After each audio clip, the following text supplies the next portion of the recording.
Você já ouviu falar de um lugar onde pessoas eram enviadas, não para serem tratadas, mas para desaparecer?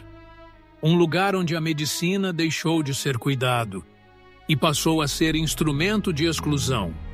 Hoje, eu vou te contar a história por trás de Holocausto Brasileiro, um dos relatos mais chocantes, brutais e por muito tempo silenciosos da história do Brasil.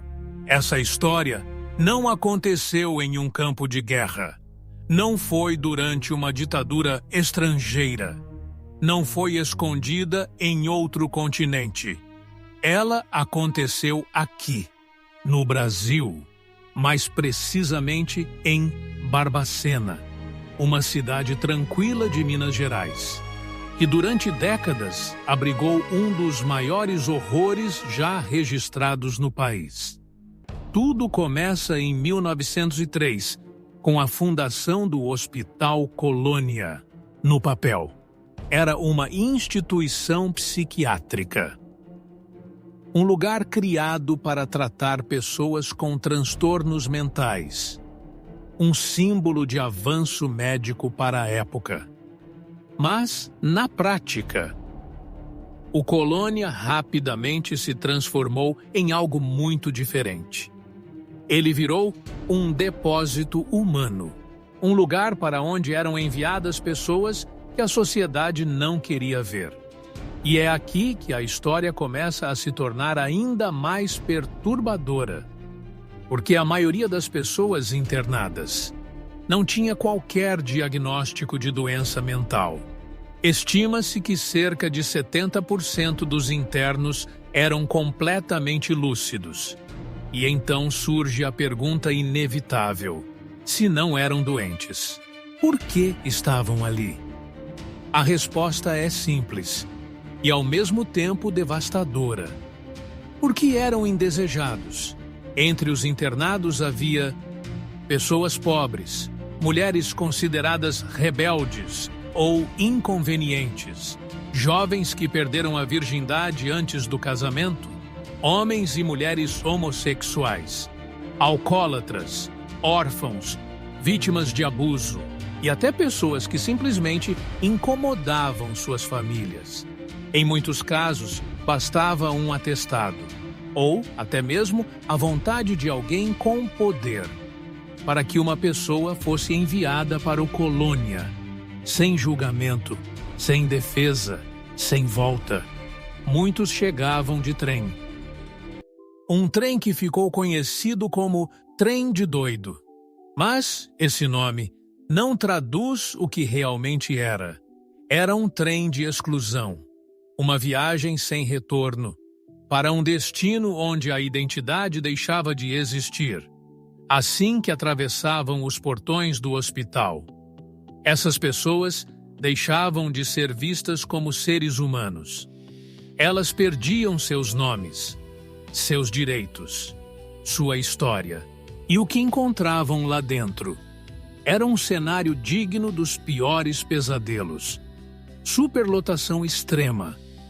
Em alguns períodos, o hospital chegou a abrigar mais de 5.000 pessoas, em um espaço totalmente incapaz de comportar essa quantidade. Fome constante.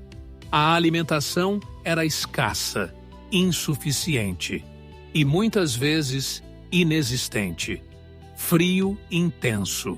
Sem roupas adequadas, muitos internos eram obrigados a viver nus, expostos às baixas temperaturas da região. Falta total de higiene. Doenças se espalhavam rapidamente. Ratos, fezes, sujeira faziam parte da rotina e então vinha a violência. Pacientes eram espancados, submetidos a castigos físicos, isolados, e muitos eram submetidos a eletrochoques, sem anestesia, sem diagnóstico, sem necessidade médica.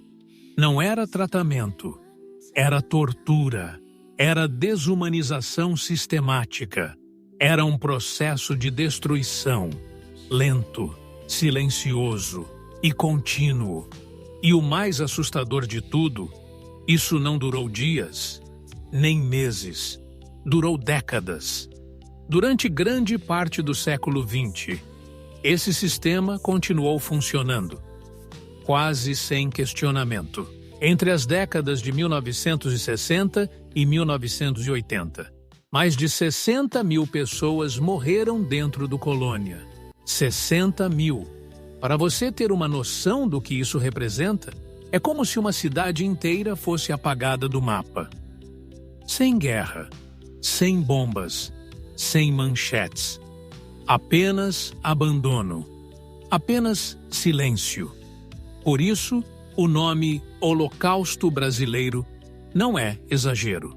Ele foi cunhado pela jornalista Daniela Arbex, que investigou profundamente essa história e revelou ao país e ao mundo o que aconteceu ali dentro. A comparação com o Holocausto não é literal, mas simbólica. Porque assim como em outros momentos sombrios da humanidade, o que existia ali era um sistema organizado de eliminação de pessoas consideradas indesejáveis. E o mais perturbador, com a conivência de diferentes setores da sociedade: Estado, médicos, funcionários, famílias, instituições. Todos, de alguma forma, participaram ou ignoraram. E enquanto isso, vidas eram descartadas. Corpos eram vendidos para faculdades de medicina. Sim, cadáveres de internos eram comercializados como material de estudo. Outros corpos simplesmente desapareciam, sem registro, sem nome, sem despedida. Era como se aquelas pessoas nunca tivessem existido, mas algumas sobreviveram. E seus relatos são difíceis de ouvir. Histórias de sofrimento extremo, de perda total de identidade, de anos, às vezes décadas, vivendo em condições desumanas. Relatos que mostram que o que aconteceu ali não foi um acidente, não foi um erro isolado, foi um sistema. Um sistema que transformou exclusão social em prática institucional. E talvez essa seja a parte mais difícil de aceitar. Porque não estamos falando de um passado distante. Não estamos falando de séculos atrás. Estamos falando de algo que aconteceu recentemente. Aqui, no Brasil, e que por muito tempo foi ignorado.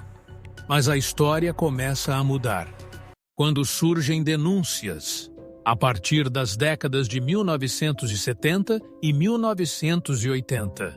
Reportagens, fotografias e investigações começaram a expor a realidade do Colônia.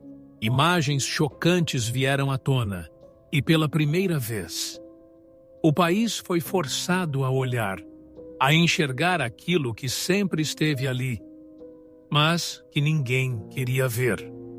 A pressão aumentou. O sistema começou a ruir. E aos poucos, o modelo de internação em massa foi sendo questionado. Esse movimento fez parte de algo maior, a reforma psiquiátrica no Brasil. Uma tentativa de substituir o modelo de isolamento por um modelo de cuidado mais humano, mais digno, mais justo.